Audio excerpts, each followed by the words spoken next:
하나님 말씀 마태복음 13장 51절 52절을 한 목소리로 읽겠습니다. 이 모든 것을 깨달았느냐 하시니 대답하되 그러하오이다. 예수께서 이르시되 그러므로 천국의 제자된 서기관마다 마치 새것과 옛것을 그 곳간에서 내오는 집주인과 같으니라. 아멘. 할렐루야. 계속해서 옛것과 새것, 옛것과 새것이라는 제목으로 하나님의 말씀을 전하도록 하겠습니다. 오늘 읽은 이 본문 마태복음 13장은 특별히 하나님 나라, 천국에 관한 비밀을 예수님께서 제자들에게 전한 말씀입니다. 그런데 사실은 마태복음 13장을 보면 천국의 비밀에 대해서 말씀했지만 그 천국의 비밀의 실체가 되는 그 내용은 사실 주님이 말씀하지 않았어요. 어떤 서론적인 것만 말씀하셨지, 여러분들이 마태복음 13장을 보면 알겠지만 이 천국의 비밀이 무엇인가, 실제 구체적인 내용이 구체적으로 무엇인가는 주님이 말씀하지 않았습니다.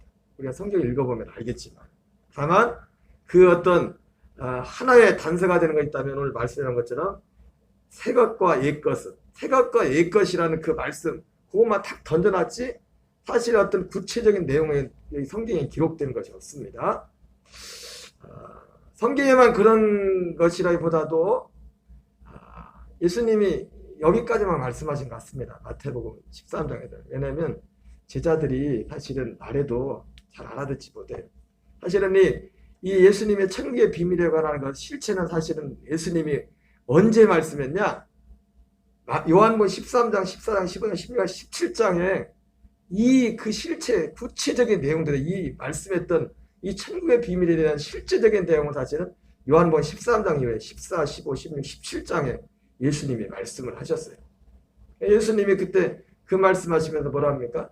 너희가 지금은 들어도 듣지 알지 못하겠지만 이후에는 알게 될 것이다. 그러면서 지금 내가 이렇게 말하는 것은 나중에 성령이 오셔서 이런 일, 구속사 가운데 이런 일을 했을 때 너희들이 이것을 실제로 믿게 하기 위해서 내가 미리 말하는 것이다. 예수님이 말씀하셨습니다. 오늘 이 말씀에 보면 제자들이 예수님이 천국의 비밀을 말씀하시고 이 요한복음 13장에 나오는 그 말씀들을 하시고서 오늘 나온 것처럼 이 모든 것을 깨달았느냐 이렇게 물어봤지 않습니까? 그랬더니 제자들이 뭐라고 했어요? 그러하오이다. 왜 이렇게 힘들게 예스 그런 거지, 그냥 예 그런 건데 네 그러면 되는데 그러하오이다 이렇게 써놨어요. 그러나 여러분 이 말씀 볼 때 제자들이 예수님 무슨 말씀인지 알았어요.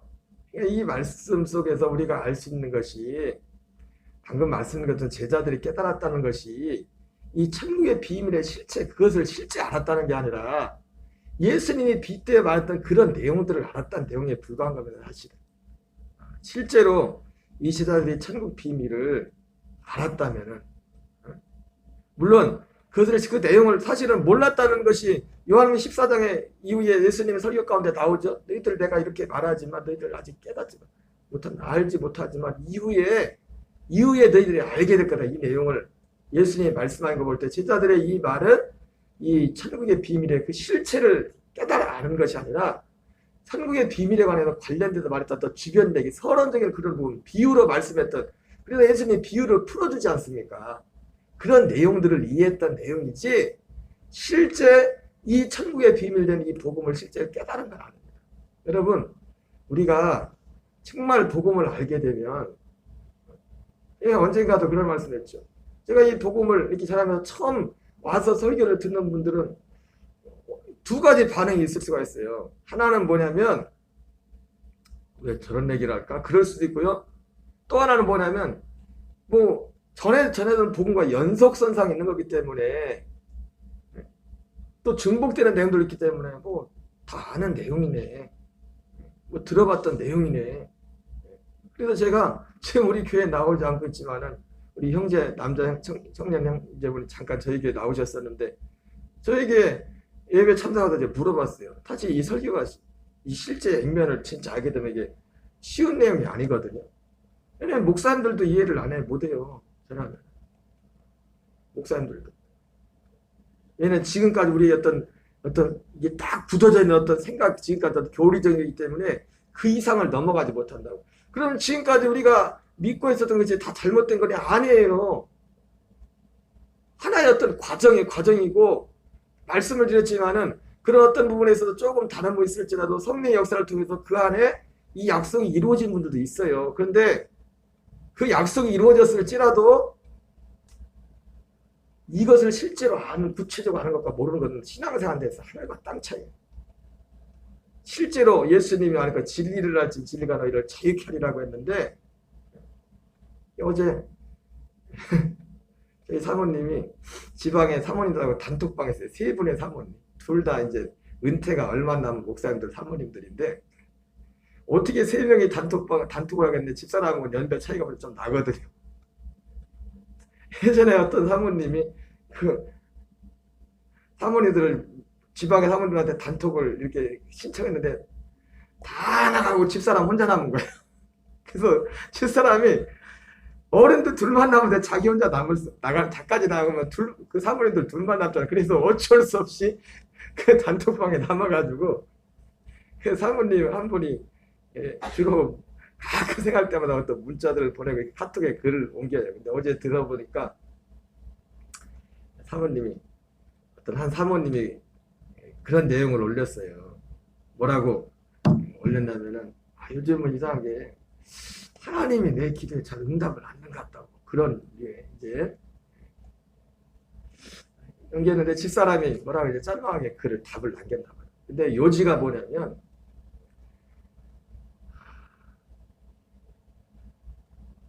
기도 응답이 안 되고 어떤 이런 모든 것들에 있어서 집사람은 일단 가만히 집사람이 하는 말이 그래요. 이 복음을 듣고 나서 모든 게 보고 깨닫고 판단하는 기준이 달라졌다. 사모님은 기도 응답이 안 돼서 답답한 그런 심정에서 글을 올렸는데, 집사람이 볼 때는 그게 답답한 일만 아닌 거예요. 그게 단순히 기도 응답이 안 된다는 것 자체가 사실은 답답한 게 아니라 어떤 다른 면에서 이렇게 집사람이 댓글을 달았다고 했는데, 여러분 정말 알면은, 정말 깨달으면은, 제자들을 깨달은 게 아닙니다. 몰랐어요, 그 내용을. 여러분 이 복음을 알게 되면 어떤 반응이 일어나느냐? 우리가 마태복음 13장에 나온 것처럼 자기 소유를 팔아서 그것을 다 샀다고 했어요. 벌써 거기에 대한 태도와 그 모든 것이 달라지게 돼 있어요. 제자들은 안 그랬잖아요. 제자들이 깨달았다 할 때는 이 내용을, 이걸 진짜 깨달은 게 아니에요. 그걸 어떻게 합니까? 여러 가지 이후에 제자들의 행적을 보면 알겠지만, 아까 말씀드렸던 요한복음 13장의 말씀도 그렇지만, 예수님이 십자가가 이제 십자가를 예루살렘 입성하려고 이제 십자가지라 가시는데, 제자들끼리 뭐합니까? 그때까지 누가 크냐고 그 싸움하고 있어요. 하나는 좌편에 하나는 우편에 앉아달라고 그 싸움하고 있다고 했더니, 나머지 제자들 듣고서 열받아가지고 세상말로 네가 뭔데 좌의정 우의정하냐. 아니 내일 모레면 당장 예수님 십자가 지려고 가고 있는데 제자들이 그거 하고 있다니까? 무슨 말이에요? 여러분 사실은 그것이 이 복음 안에 들으면 그건 사실 쓰레기 같은 겁니다. 배설물 같은 거예요. 사도가. 그거 아무것도 아닌 거야. 아무것도 아닌 거야. 오히려 그걸 다 팔아서, 그러니까 다 팔아서 그 밭을 샀다가 했죠. 자기 소유를 팔아서. 자기 소유를 판다는 것이 단순히 우리 어떤 물질가 이걸 판다는 내용이 아니에요. 그렇게 옛날에 이 복음 받기 전에 같이 이렇게 소중하게 생각한 것이 진짜 쓰레기처럼 보여요. 아무것도 아니에요. 제자들이 그랬잖아요. 제자들이 그때까지 그 이후에 실제로 예수님 말씀대로 이것 실제로 제자들이 이루어져서 제자들 살 180도 바뀌었잖아요. 이 복음을 알지 못할 때는 섬김을 받고 누군가 자기를 높여주는 게 막 좋은데, 이 복음 안에 들어오고 나면 그게 부담이 돼요. 그게 부담이 된다고. 예수님이 제자들한테 이방인들은 높은 자리에 갈수록 세상 법칙이 뭡니까? 높은 자리에 올수록 군림하고 밑에 사람들이 섬기는 구조잖아요. 그러나 너희는 그렇지 않냐. 여러분 예수님 믿고 교회가 정상적인 교회는 뭡니까? 성도들이 연수 횟수가 채워지고 직분이 세상 교회로 치면 직분이 올라갈수록 갑에서 갈수록 을이 되는 겁니다. 구조가. 세상은 뭐예요? 올라갈수록 갑이 되는 거예요. 그러니까 진짜 교회는 기본적으로 어떻게 되냐? 신앙 연수가 높아지고 집사가 되고 권사 장로가 될수록 그 사람이 의리 자리로 가는 거예요. 의리 자리로. 여러분 우리가 전도를 하려고 해도 그렇잖아요. 예를 들어서 직장에서는 회장과 직원 사이를 지나도 회장이 직원 전도하려면 어떻게 돼요? 회장이 의리 돼야 돼, 의리. 지금 회사원이 갑자기 갑이 된다고요, 전도하려면은. 제자들이 예, 그렇습니다. 예, 알아들었습니다. 말했지만 제자들이 알아들었다는 것은 그런 걸 알아들은 게 아니에요. 예수님도 말씀 안 했죠. 뭐 예수님도 더 이상 말할 필요가 없죠. 예수님도 다 아니까. 당연한 거니까. 당연한 거니까 제자들에게도 거기서 말을 끝났어요. 아마 저 같았으면 니 진짜 알아? 진짜 알아? 그랬을 텐데 예수님은 어차피 지금은 말해도 못 알아들어. 못 알아듣는 이유가 뭐예요? 제일 첫 번째가 예수님의 말씀이 너희들에게 허락했다고 했지만은 제자들도 이걸 원하지 않았어요. 본성이 이것을 원하지 않았다. 이걸 듣기를 사모하지 않았어요.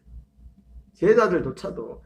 그래도 요한복음 6장에서 물론 12제자는 아니지만은 많은 제자들이 예수님을 따라갔다고 했어요. 다 도망갔다 했어요. 예수님을 믿겠다고 따랐던 사람들이 이 복음을 전할 때 다 따라갔다고 그렇게 말씀하고 있습니다.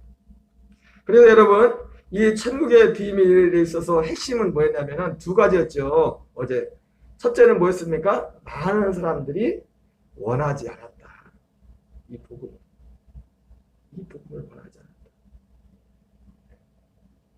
두 번째는 뭡니까? 이 천국 비밀의 복음의 핵심은 새 것과 옛것에 관한 옛것과 새 것에 관한 그 말씀 가운데 이것을 알아야 하나님 나라의 비밀이 무엇인 실체가 밝혀진다는 거예요. 예수님도 그냥 사실 마태복음 13장에서는 오늘 성경 본문에 했잖아요. 그것만 툭 던져주고 사실 끝났어요. 더 이상 얘기는 안 했어요. 거기에 대해. 왜? 말씀에도 알아듣지 못하기 때문에.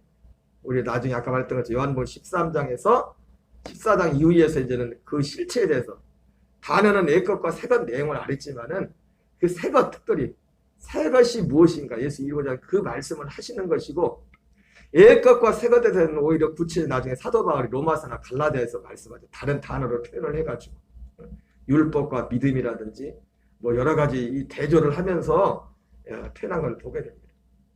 그래서 핵심은 옛것과 새것을 아는 거예요. 우리 잠깐 그러면 옛것에 대해서 잠깐 말씀을 보겠습니다. 옛것. 자, 옛것이 보시고 같이 읽겠습니다. 여호와의 말씀이니라. 보라 날이 이르리니 내가 이스라엘 집과 유다 집에 새 언약을 맺으리라. 이 언약은 내가 그들의 조상들의 손을 잡고 애굽 땅에서 인도하던 내던 날에 맺은 것과 같이 아니할 것은 바로 옛것은 뭐냐면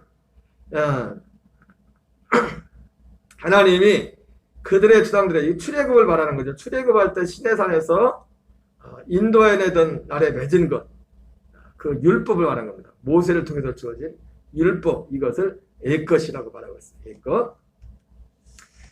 히브리서 1장 1절. 이 옛것은 누구를 통해서 그럼 주어졌냐? 같이 읽겠습니다. 옛적에 선지자를 통하여 여러 부분과 여러 모양으로 우리 조상들에게 말씀하신 하나님이. 자, 갈라디아 3장 19절입니다. 그런즉 율법은 무엇이냐? 헌법을 인하여 더해진 것이라. 선자들로 말미암아 증보의 손을 빌어 베푸신 것인데 약속하신 자손이 오시기까지 있을 것이라. 여러분 이 율법의 특징은 출애굽할 때 1차적으로 율법하면은 이 모세를 통해서 주어진 걸 말하는 겁니다. 모세를 통해서 주어진 건데 이것은 선지자들을 통하여 말씀했다 했습니다. 그리고 천사를 통해서 또 모세를 통해서 말씀한 겁니다. 그래서 이거 사실은 히브리서에서 이 유대교 그리스도인들을 향해서 이 편지를 쓰면서 유대교 그리스도인들이 예수님 믿는다고 했지만 과거 어떤 전통에 묶였는데 그들이 그 가장 권위를 뒀던 게 뭐냐? 선지자들보다 더 권위를 뒀던 게 뭐냐? 천사들을 더 권위를 뒀습니다. 그래서 초대교회 당시에도 골로새서 보면 천사 숭배 사상이 아직도 남아있었어요. 어떤 미신적. 여러분 우리가 복음을 알지 못하면 그렇게 될 수 있어요. 이 율법은 결국 누구를 통해 주어졌냐? 사람을 통해서 주어 사람을 통해서. 여러분, 이제는 우리가 예수 믿는 것이 사람을 통해서 믿는 게 아닙니다. 사람은 단지 목사를 할지라도 목사가 할 수 있는 것은 오직 한 가지가, 오직 유일한 한 가지가 뭐라고 했습니까? 그리스도께로 인도하는 중매장에 불과해요. 중매장이. 이 사람을 그리스도께로. 결국 어디에 계신 그리스도께로? 내 안에 계신 그리스도께로 인도하는. 물론 그 사람이 그리스도로 이제 거듭나 있죠. 주님의 생명으로. 그것으로 임무가 끝나는 겁니다. 우리가 처음에 예수님 믿을 때는 누군가 사람들의 어떤 도움이 필요하겠지만, 그러므로 우리의 신앙에 있어서 사람의 말을 절대시하는 것은 그 사람은 아직 율법 안에 있는 사람이에요.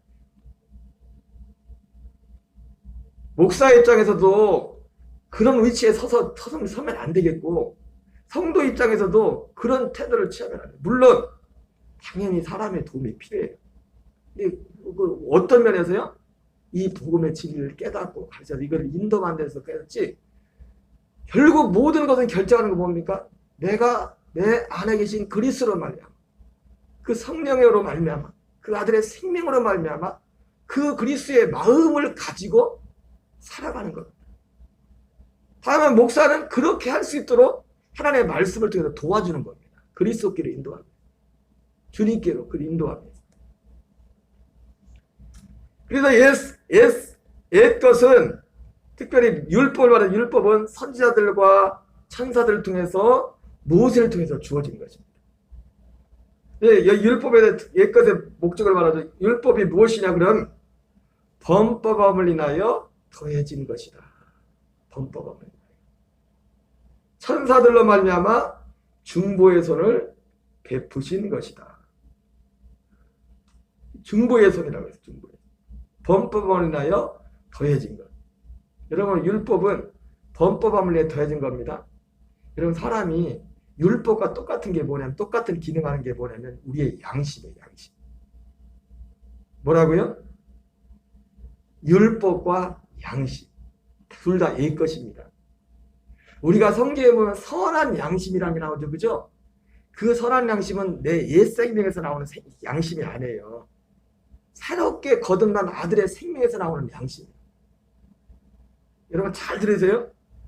율법도 양심도 내 본성적인 이 땅에 하나님으로부터 난 생명이 아닌 육신의 부모부터 하는, 왜냐하면 근데 율법과 그래서 양심이라는 것이 뭡니까?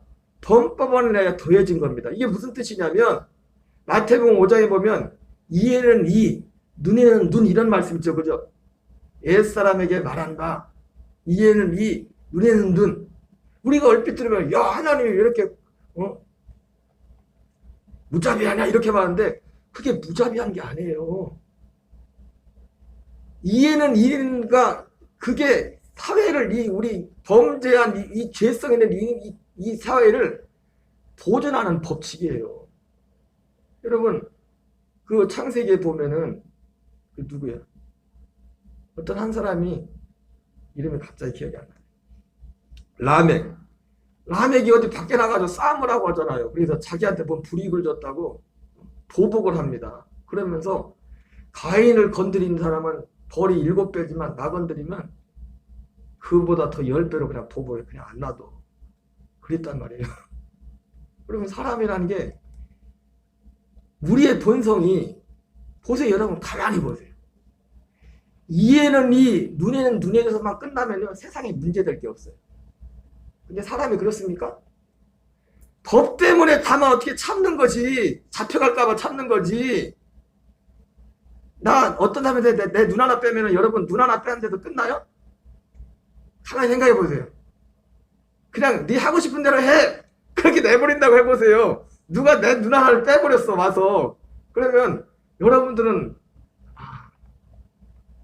네가 눈 하나 뺐으니까 너도 눈 하나 빼야겠지. 그러면서 눈 하나 딱 빼고 끝나요? 아니에요. 아니라고. 라멕하고 똑같아요. 네가 나를 한 대 치면 가인은 일곱 배를 벌한다는데, 나는 나는 가인하고도 비교할 수 없어. 난 77배로 보복해. 그게 사람이에요. 옛사람. 범법함으로 더해진 겁니다. 그 율법이 있기 때문에, 우리의 죄로인한 율법이 있기 때문에 이 세상을 보존하는 겁니다. 이 세상, 이 육신의 이 세계가 보존이 되는 거예요. 보호가 되는 거라. 중보의 손을 빌어 베푸신 건데. 히브리서 7장 16절을 읽습니다. 시작. 그는 육신에 속한 계명의 법. 그래서 이 옛것은 육신에 속한 계명의 법입니다. 히브리서 9장 9절부터 10절은 육체의 예법이라고 해요. 예법이라고. 자, 마태복음 5장 21절 읽겠습니다. 시작. 옛사람에게 말한 바 살인하지 말라. 누구든지 살인하면 심판을 받게 되라 했던 것을 너희가 들었으나. 마태복음 5장 27절입니다. 또 간음하지 말라 했던 것을 너희가 들었으나. 마태복음 5장 33절 또 옛사람에게 말한 바 헛맹세를 하지 말고 내 맹세한 것을 죽게 지키라 했다는 것을 너희가 들었으나. 여러분, 이 말씀이 참 의미가 있는 게 뭐냐면, 제가 가르치고 물음표 해놨죠. 여기도 똑같이 옛사람에게 말한 바가 생략된 거예요. 옛사람에게 말한 바, 옛사람에게 말한 바, 옛사람에게 말한 바. 여러분, 옛사람에게 말하는 것이, 이 옛사람이 뭡니까? 1차적으로 이 옛사람에게 말했다는 것은 구약을, 율법을 의미하는 것이죠. 그죠? 근데 또 이 옛사람에게 말한 건 뭡니까? 이 옛사람은 뭐예요? 우리 거듭나지 못한 그 옛사람에게 하는 말이에요. 옛사람이 육체의 생명에, 육신의 생명에 주어진 거라고. 근데 로마서에서는 율법이 없는 이방인도 본성으로 그 마음의 양심으로 율법이 다 새겨졌다. 그래서 율법이 굳이 없어도, 모세 율법이 없어도 애들도 조금 몇 살만 지나면 이 사람의 죄가 뭔지를 알아요. 죄가 뭔지 이 사람이 안지, 죄가 뭔지 아냐 모르는 걸 판단하려면 테스트하는 방법이 있어요. 좀 불경스러운지 모르겠지만 주일날 설교할 때 100만 원 줄 테니까 빨간벗고 이게 한 바퀴만 돌라고 해봐요. 그러면 죄를 아는 사람은 절대로 안 돕니다. 부끄러운 걸 아는 사람. 근데 돌 사람이 있을까요? 없을까요? 돈 안 줘도 빨간벗고 돌아다니는 애들이 있거든. 있어요? 없어요? 있어요? 없어요? 돈 안 줘도 100만 원 굳이 안 줘도 빨간벗고 돌아다니는 애 진짜 창피한 줄을 몰라요. 아직 걔는 죄가 뭔지 부끄러운 줄을 몰라요. 양심. 근데 조금 나이만 먹어도 애들도 지가 뭘 잘못한지를 안다고. 네, 그래서 뭐라 합니까? 율법에는 이방인도 그 율법으로 주님이 심판한다. 지가 알거든, 뭘 잘못한지. 이게 옛 것이면 옛 것. 육체의 상관. 그러니까 이거로 따지면 여기서 자유할 사람이 누가 있습니까? 그렇죠? 그런데 이 육체의 연습도 약간의 유익이 있댔어요. 육체의 연단은 개혁 한글에 보면 육체의 연습이라고 되어 있어요. 육체의 연습이 뭐냐? 이 옛 생명, 옛 계명, 옛 것을 가지고 지켜 살라고 하는 것을 말하는 거예요. 밖에 나가 운동하는 이게 아니라 무슨 말인지 아시겠어요? 육체의 연습이라는 것이. 약간의 유익이 있어요. 그 유익이 뭡니까? 그 말씀을 지켜 행하면 세계 모든 민족 위에 뛰어나게 하실 것이다. 이 땅에서 살자는 거예요. 사도 바울은 이것을 약간의 유익이라고 해요. 약간 유익이 있다고. 뭐 얼마큼 유익이 있다고요? 그런데 예수 믿는 사람들도 여기다 올인하죠. 약간 유익이 있는 거. 말씀대로 살라고 하는 것도 뭐 하려는 것도 뭐 이 약간의 유익을 위해서. 그러면 이것도 잘할 때나 그러지 못할 때는 어떻게 돼요? 저주가 되게 있을 것이다. 지켜야 이게 옛 것입니다. 약간 유익이 있는 것을 위해서. 이 옛 것의 기능은 뭡니까? 방금 말했죠. 중보. 이 옛 것이 양심도 그렇고 이 율법이 있어야 이 육신의 세상이 보존이 됩니다. 보호가 된다. 어느 선에서. 전에 율법을 깨닫지 못할 땐 내가 살았더니 계명의 이름에 죄는 살아나고 나는 죽었도다. 생명에 이르게 할 그 계명이 내게 대해 도리어 사망에 이르게 하는 것이 되었도다. 그러나 이 율법의 또 다른 기능은 뭡니까? 범죄한 우리, 범법함으로 더해진 것인데, 우리를 첫 번째는 범법함으로 더해짐으로, 첫 번째는 이 세상을 그럼에도 불구하고 이 세상을 물질 세계를 보존하는 것이고, 그러나 이것은 첫 번째는 두 번째 뭡니까? 이것을 통해서 우리를 진짜 그리스도께로 생명으로 인도하기 위해서 이 율법을 주신 거예요. 두 가지 기능이 있어요. 그래서 이건 언제까지 맞는 겁니까? 약속이 오기 전까지 맞는 거예요. 마태복음 5장에 예수님이 말씀한 것처럼 예수님이 말씀하신 그 계명대로 우리 안에 그게 이루어지면 그게 뭐가 필요합니까? 살인하지 말라고 할 필요가 없어요. 왜? 마음에 살인은 없고 이제 사랑만 남았는데 그 말이, 여러분 세상에서 그러잖아요. 쟤는 말이 필요 없다고. 말이 필요 없다니까. 이 생명 안에 있으면은. 그런 의미에서 이제 율법이 폐해진다는 겁니다. 필요 없다는 거예요. 그것이 이루어진 사람에게는. 이해가 되십니까? 그래서 이것이 옛것이 우리를 사망에 이르게 해서 결국은 오라 나는 권관자라다 해서 우리를 그리스도끼리 인도하는 거예요. 이 옛것이라. 그래서 이것은 믿음이 오기 전까지만 있는 겁니다. 그래서 믿음이 오기 전까지 해서 우리를 그리스도끼리 우리를 인도하는 초등교사 같은 역할을 한다 말씀하셨습니다. 그래서 결론적으로 이 옛것은 어떻게 돼요? 폐해져야 사라져야 돼요. 예수님이 오신 목적이 이것을 위해서 왔다어요. 내가 하나님의 뜻을 행하러 왔나 했으니 그 첫째 것을, 이 첫째 것이 옛것이에요. 첫째 것을 폐하시면 둘째 것을 세우려 하십니다. 예수님이 오신 목적은 이 첫째 것을 폐하고, 지금 둘째 것은 얘기 안 하지만 이 둘째 것을 세우기 위해서 예수님이 오셨어요. 예수님이 죽으신 목적도 이 뜻을 따라서 그리스도의 몸을 단번에 들이셨다고 했어요. 그러니까 우리가 이것을 무시하면 예수님을 무시하는 거예요. 예수님의 죽으심을 멸시하는 거예요. 예수님의 죽은 목적이 이것 때문에 죽었는데. 여러분, 우리는 옛것과 새것이 무엇인지를 분명히 알아야 됩니다. 그리고 예수님을 믿는다면 이제 옛것에 매여 사는 사람이 아니라 새것, 옛것이 필요 없는 사람이 돼야 돼요. 이게 필요 없다는 의미가 뭔지 아셨죠? 무식하게 또 이상하게 알아들으면 안 됩니다. 시간이 많지 않아요. 우리 한 가지 광고 드립니다. 다음 주 월요일과 화요일은 새벽 기도가 따로 없습니다. 제가 내일 일이 있어서 출타하게 돼서 내일 광고 드리겠지만 밴드를 통해서 하든지 할 테니까 여러분 여기서 지금처럼 모이는 건 월요일과 화요일 없습니다. 주기도문으로 마치겠습니다. 하늘에 계신 우리 아버지여, 이름이 거룩히 여김을 받으시오며 나라 임하옵시며 뜻이 하늘에서 이루어진 것 같이 땅에서 이루어지이다. 오늘날 우리에게 일용할 양식을 주옵시고 우리가 우리에게 죄진 자를 사하여 준 것 같이 우리의 죄를 사하여 주옵시고 우리를 시험에 들게 하지 마옵시며 다만 악에서 구하옵소서. 대개 나라와 권세와 영광이 아버지께 영원히 싸움나이다. 아멘. 주여 주여 주여. 아버지 하나님